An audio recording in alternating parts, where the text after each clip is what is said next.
Hello everyone, welcome to DA Lectures. In this particular video, we will be looking at, the introduction of your asymptotic notations. That is your big O, theta and omega notations. And we will be understanding the concept of function growth, because basically how the function grows is related to your asymptotic notations. So before going to understand what is asymptotic notation, let us revise the basics that we have studied till now. See, what actually we are doing, we are comparing algorithms. तो वह जब मेरे को algorithms को compare करना है, right, तो I should have certain objectives, जिन ऑब्जेक्टिव मेजर्स के ऊपर मैं अपनी एल्गोरिदम को कंपेयर करूं. भाई दो चीजों को कंपेयर कर रहे हैं तो there should be a parameter, right. So first the parameter was taken as के एग्जीक्यूशन टाइम कंपेयर कर लेते हैं किसी एल्गोरिदम का. लेकिन फिर जब चेक करा तो एग्जीक्यूशन टाइम एक बेटर मेजर नहीं मिला, क्योंकि computer to computer execution time vary कर जाता है. अगर प्रोसेसर की स्पीड अच्छी है तो एग्जीक्यूशन टाइम कम होगा. देन फिर सोचा कि ओके लेट्स डू के स्टेटमेंट्स काउंट कर लेते हैं. माइट बी पॉसिबल एक प्रोग्राम के अंदर 10 लाइनें हो, दूसरे प्रोग्राम के अंदर 100 लाइनें हो, तो 10 लाइनों वाला बेटर है. लेकिन फिर देखा कि ये तो programming to programming language differ कर जाता है. सपोज स्वैपिंग का प्रोग्राम है, सी में बनाया तो 10 लाइनों का, पाइथन में बनाया तो 1 लाइन का.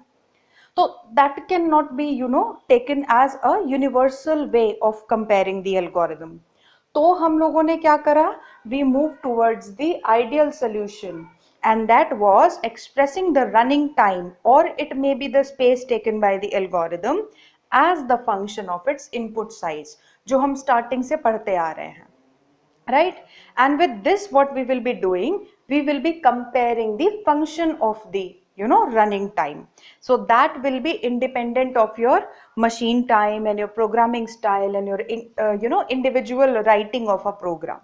तो वो उससे independent होगा. तो क्या किया, function बनाया. अब उस फंक्शन के एनालिसिस के लिए जिस मैथमेटिकल मेथड को हम लोगों ने यूज किया, that mathematical method is known as your asymptotic analysis. So let's read now. To compare two algorithm with running times, that is f of n and g of n. Now here f of n and g of n are the time complexities. Means we have a pseudocode or an algorithm. What we will be doing, we will be calculating its function, we will be converting it into a function of input size. n is your input, right. तो दो algorithm है, दोनों का input function निकाल लिया in terms of n, that is your running time or your space, right, that is the complexity. We need a rough measure that characterize how fast this function can grow. So अब हमें एक ऐसा method चाहिए जिससे हम इन दोनों functions को क्या कर सके, कंपेयर कर सके. तो उसके लिए हम लोग क्या करते हैं, रेट ऑफ ग्रोथ कैलकुलेट करते हैं. दैट इज हम दोनों फंक्शंस को एसिम्प्टोटिकली कंपेयर करते हैं. तो दो फंक्शंस को कंपेयर करने के लिए हम क्या चीज कैलकुलेट करते हैं, रेट ऑफ ग्रोथ. तो rate of growth of an algorithm is the rate at which the cost of the algorithm grows as the size of the input grows.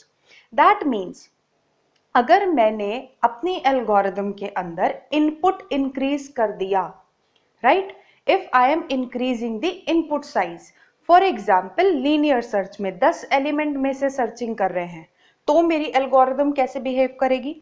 100 element में से सर्च कर रहे हैं तो एल्गोरिदम कैसे बिहेव करेगी. 10,000 elements में से सर्च कर रहे हैं तो एल्गोरिदम कैसे बिहेव करेगी. तो वो जो टाइम कॉम्प्लेक्सिटी अभी तक हम लोगों ने प्रीवियस वीडियोस आप लोगों ने अगर पढ़ी हैं, तो उसके अंदर हमारे पास एक कोड होता है और हम उससे फंक्शन बनाते हैं, that is big O of n, big O of n square. तो वो n और n स्क्वायर हमारे लिए क्या है, फंक्शंस. उन फंक्शंस की वैल्यू अगर हम n इंक्रीज करते हैं तो डिटरमाइन करती है कि फंक्शन स्लो है या फंक्शन फास्ट ग्रो कर रहा है. तो that is the rate growth, जो अभी हम लोग आगे कंपैरिजन में चेक भी करेंगे. यहाँ पर इस स्लाइड के अंदर जो बेसिकली हम लोग अभी तक पढ़ते आ रहे थे, that was take it like that कि हम लोगों ने एक एल्गोरिदम है, उस एल्गोरिदम का टाइम कॉम्प्लेक्सिटी कैलकुलेट करा और वो आया हमारे पास ये equation, that is n raised to the power 4 plus 100n square plus 10n plus 50।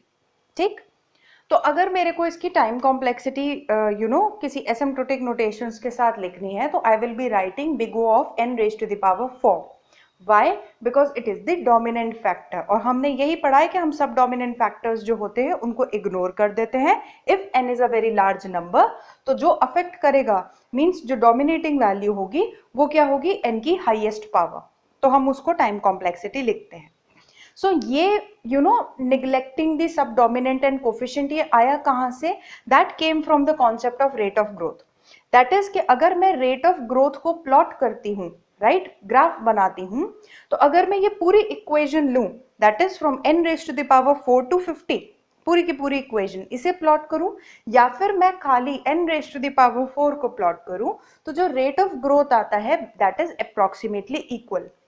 So in order to remove the ambiguity, what we write, we take the dominant factor। तो वो जो ignore कर रहे थे चीजों को, अभी तक पढ़ लिया था लेकिन उसका रीजन क्या था, that was this rate of growth, right? So I think this will be very easy to understand। The next thing is this particular graph which is very important।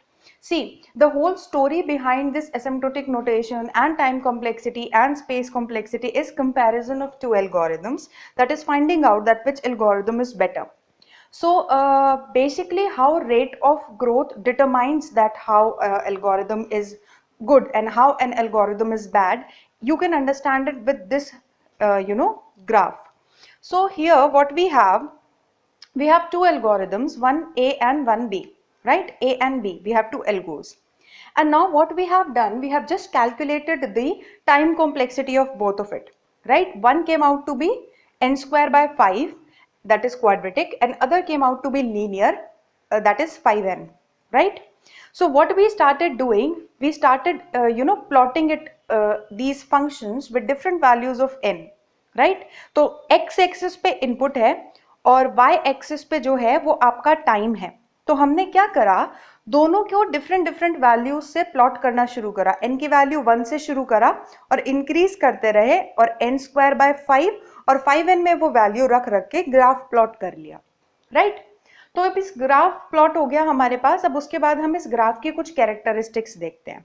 सी, जो हमारे पास एल्गोरिथम बी की line आ रही है that is a straight line, linear line, ठीक है, वो 45 degree पे aligned है, that is a linear line. That means कि अगर मैं इनपुट इंक्रीज कर रही हूं तो टाइम जो है वो लीनियरली इन प्रोपोर्शन इंक्रीज हो रहा है बस। लेकिन अगर मैं देखूं एल्गोरिथम ए को, तो स्टार्टिंग में उसका टाइम कम था with comparison to algorithm B, लेकिन जैसे ही वो जो इंटरसेक्शन हो रहा है एट पॉइंट 25, उसके बाद there is a sudden rise in the time taken by algorithm A. अगर आप देखोगे ग्राफ को एल्गोरिथम ए के लिए, तो 25 से अगर इनपुट मैंने बहुत थोड़ा सा भी बढ़ाया, मींस 26 27 तक भी गई हूं, तो जो टाइम है वो ज्यादा इंक्रीज हो गया है, बिकॉज हमारा जो फैक्टर है वो स्क्वायर हो रहा है, राइट? तो ये एल्गोरिथम डिटरमाइन क्या करती है, इस ग्राफ से हमें पता क्या चला, अगर इनपुट 25 से ज्यादा है तो एल्गोरिथम ए जो है वो स्लो हो जाती है। सी, अगर कोई एल्गोरिथम आपको आंसर ज्यादा टाइम में दे रही है तो एल्गोरिथम स्लो है, और एकदम से आंसर दे देती है तो एल्गोरिथम फास्ट है। दैट मीन्स अगर एक एल्गोरिथम ज्यादा फास्ट ग्रो कर रही है तो वो एल्गोरिथम क्या हो गई आपके लिए, slow. So what rate of growth determines, it is inversely proportional to the complexities, right? अगर ग्रोथ ज्यादा है तो एल्गोरिथम क्या होगी आपकी, स्लो होगी। सी, उसे आप इस चीज से भी समझ सकते हैं। This can be very easily understand by putting different values of N. दोनों फंक्शंस ले लिए, एन को, एन की वैल्यूज रख रख कर चेक करी, वैल्यू 1 रखी तो 0.25, वैल्यू 4 रखी तो something and that is 20, that means algorithm B जो है वो ज्यादा टाइम ले रही है। 25 रखा तो that was this particular point, the break even point, जहां पे वो दोनों इंटरसेक्ट कर रहे हैं। तो जहां पर दोनों फंक्शंस इंटरसेक्ट करते हैं तो वो एक ब्रेक इवन पॉइंट होता है, एक पर्टिकुलर वैल्यू जहां पे दोनों एल्गोरिथम क्या कर रही है, एक सा बिहेव कर रही है, right? So that is known as break even point, N naught, right? तो 25 पे वो दोनों इंटरसेक्ट करे, दोनों की वैल्यू 25 आई, 125 sorry, and as soon as input को 25 से आगे हम लोगों ने बढ़ाया, we can see that the value of algorithm A increases drastically in comparison with B. That means वो ज्यादा ग्रो कर रहा है, मीन्स वो एकदम से क्या हो गया, स्लो हो गया, वो ज्यादा टाइम लेने लगा। सो यहाँ पर हम लोग ये चीज चेक कर सकते हैं that with the help of rate of growth what we are doing, we are just comparing the two algorithms, right. So अब इस रेट ऑफ ग्रोथ के लिए हमारे पास बहुत सारे फंक्शंस होते हैं। फॉर एग्जाम्पल अगर टाइम कॉम्प्लेक्सिटी कांस्टेंट आती है तो that's known as constant only. It can be logarithmic, it can be square of your log, it can be linear if it's the input is in power of 1. We can have quadratic, we can have exponential, so we can have different functions. तो जितनी हमारे पास time complexities के complexities हो सकती हैं उतने ही हमारे पास growth rates हो सकते हैं। नेक्स्ट इज, अब हमने ये ग्रोथ रेट जो अभी तक पढ़ा that is in terms of functions, right, वो ग्राफ के फॉर्म में देखा। बस अब उसको सॉल्व करने के लिए हमें कुछ मैथमेटिकल तरीका चाहिए था, कुछ प्रूफ करने का तरीका चाहिए था कि okay this is the rate of growth. तो उसके लिए हमने क्या करा, we found out the mathematical notations which are known as your asymptotic notations, right. So to define the rate of growth हमने एसिम्प्टोटिक नोटेशंस की जरूरत ली। Why? Because it is efficiently define the characteristics of your algorithm and comparison हम लोग बहुत आसानी से कर सकते हैं with the help of asymptotic notations. Asymptotic notations हमारे पास 5 तरीके की होती हैं, तो let us know the name of them. Big O denoted by capital O, big omega, omega capital omega का symbol, theta, and again data structures में I think आप लोगों ने ये चीज नहीं पढ़ी होगी, बट हम लोगों के पास एक स्मॉल ओ और स्मॉल ओमेगा नोटेशंस भी होते हैं, राइट। तो हमारे पास 5 तरीके की एसिम्प्टोटिक नोटेशंस होती हैं जो कि फॉलोइंग ऑपरेटर्स को डिफाइन करता है। कैसे डिफाइन करता है ये हम उनकी डेफिनेशंस में अलग से देखेंगे। तो अभी you need to know that there are 5 different types of asymptotic notations, and with the help of this we do these analysis, that is the worst case analysis, that is your big O, which gives the maximum time of an algorithm on an input size, that is the upper bound. Then we have the average case जो कभी कभी हमें मिलता है अपनी algorithms के अंदर, that is denoted by theta and it is the expected time, right? And the last is your best case analysis which is denoted by big omega and it says that the lowest time which can be taken by an algorithm, right? So that was the introduction to growth rate and your asymptotic notations, and in the upcoming videos we will be studying these asymptotic notations in details. I hope that this lecture is clear to you all. Thank you, and I will be seeing you in the next lecture.